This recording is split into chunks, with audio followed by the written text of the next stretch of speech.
Qu'y a-t-il dans cette boîte? Rien.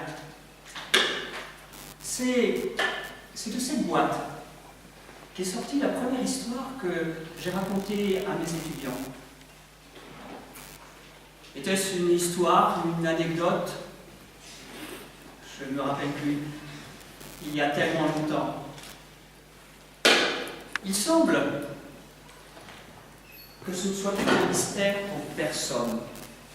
Le temps fuit.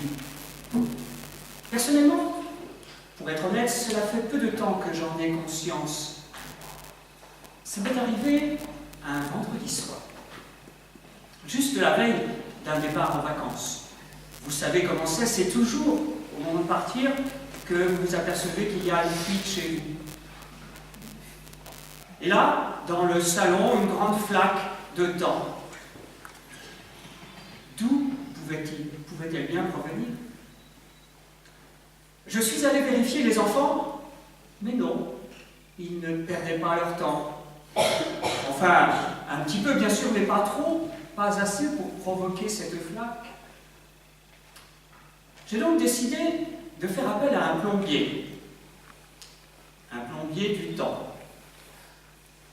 Et pour en trouver un vendredi soir, c'est toute une affaire. D'autant plus que dans les pages jaunes, je n'en ai trouvé qu'un.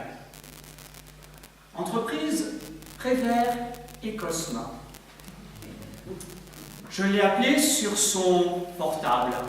Il était au bistrot.